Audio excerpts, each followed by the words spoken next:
पूरी blanket ban का जो कल्चर है वो पाकिस्तान में काफ़ी पुराना है, वेबसाइट्स को बैन करना। और हमने पहले भी देखा यूट्यूब काफ़ी अरसा पाकिस्तान में बैन रही। विकिपीडिया बैन के हवाले से तो ये कोई भी लीगल रिक्वायरमेंट को फॉलो नहीं किया गया। तो देखिए, ये जो एक बिहेवियर है कि आप बैन कर दें, आप जो है वो सेंसर कर दें, हम ये इस बिहेवियर को देखने की हमारी ज़रूरत है। मसला ये है कि हम जो होलिस्टिक अप्रोच है कंटेंट को देखने की, वो नहीं अपना रहे हैं।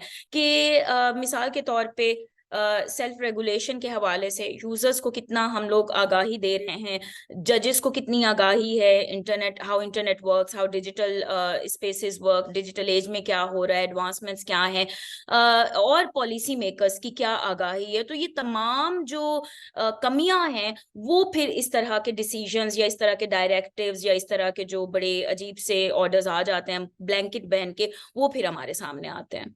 पाकिस्तान में अकॉर्डिंग टू विकिपीडिया 55 मिलियन लोग हर महीने विकिपीडिया को एक्सेस करते हैं। It's a big number, 55 million. Pakistan की 200 मिलियन से ज्यादा की आबादी है, तो इसका मतलब है कि हम ऑलमोस्ट चौथाई आबादी को महरूम कर रहे हैं कि आप जब इस तरह का प्लेटफॉर्म बैन करते हैं।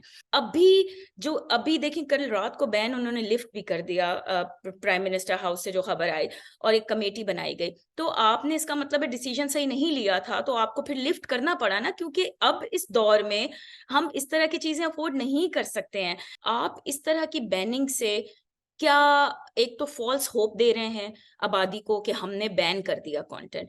ये फॉल्स होप किसी के लिए भी अच्छी नहीं, क्योंकि आप एक्चुअली बैन प्रॉपर तरीके से कंटेंट को उस तरह कर ही नहीं सकते। फिर हर प्लेटफॉर्म का डिजाइन फर्क है, सोशल मीडिया प्लेटफॉर्म्स फर्क हैं, विकिपीडिया जो है वो फर्क है, वो वॉलंटियर लेड एक प्लेटफॉर्म है, उसमें एडिटर्स पूरी दुनिया से जो चाहे वो कर सकता है, एडिट कर सकता है, कंटेंट डाल सकता है।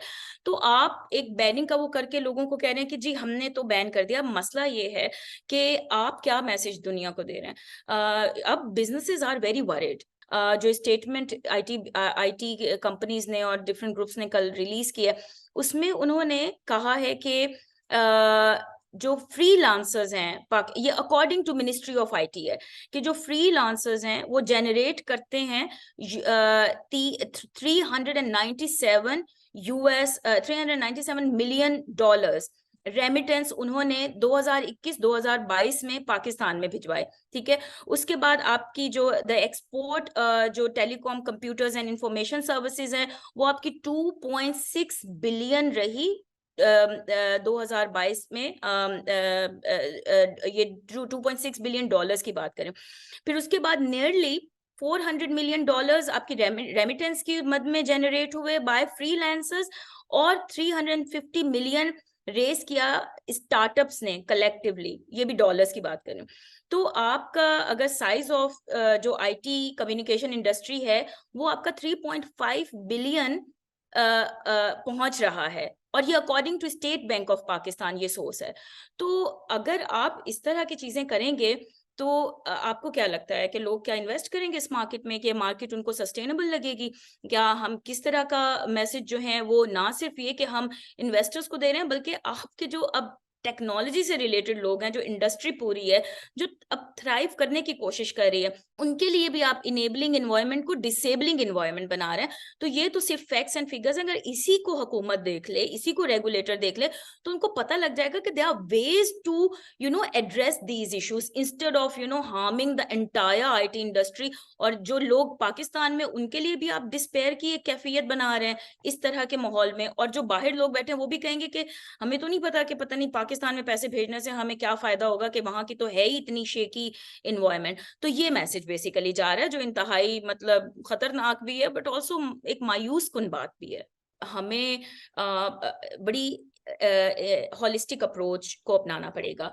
और वो हॉलिस्टिक अप्रोच ये है कि लीगल फ्रेमवर्क तो होना ही चाहिए, और वो एक बेहतर बैलेंस्ड अच्छा लीगल फ्रेमवर्क होना चाहिए इंटरनेशनल ह्यूमन राइट्स फ्रेमवर्क को फॉलो करते हुए। लेकिन उसके साथ साथ हमें कैपेसिटी बिल्डिंग की बड़ी ज़रूरत है। अपने जजेस को एजुकेट करना, उनको बहुत से जब ये फैसले इस तरह के आते हैं अदालतों में, तो कितनी नॉलेज है उनकी इन इन फैसलों को डिसाइड करने की, और वो क्या मद्देनज़र रखते हैं कि इसका इम्पैक्ट क्या होगा जिस तरह की डायरेक्शंस आ रही हैं। इसके अलावा पॉलिसी मेकर्स, आपके यूज़र्स, यंग लोग, क्या आपके करिकुलम का ये हिस्सा है या नहीं है? ये एक हमें सारी सॉल्यूशंस को साथ लेकर के चलना होगा। एक सॉल्यूशन इस तरह के इश्यूज़ को एड्रेस नहीं कर पाएगा, पूरी दुनिया में नहीं कर पाते, और सभी लोग मिलके मल्टी स्टेक होल्डर्स मिलके काम करते हैं, इंक्लूसिव अप्रोच होती है और सारे सॉल्यूशंस को साथ लेकर के चलते हैं, क्योंकि एक ट्रिकी इश्यू है, ये डिजिटल एज है, ये सिर्फ हमारे मुल्क का मसला नहीं है, इट्स लाइक बियॉन्ड बॉर्डर्स। सो उसका सॉल्यूशन भी ऐसा होना चाहिए जो इंटरनेशनल सॉल्यूशन हो, जो जिस तरह बाकी अच्छी डेमोक्रेसीज काम कर रही हैं। मजीद न्यूज अपडेट्स और डिजिटल स्टोरीज के लिए सब्सक्राइब करें डॉन न्यूज पाकिस्तान।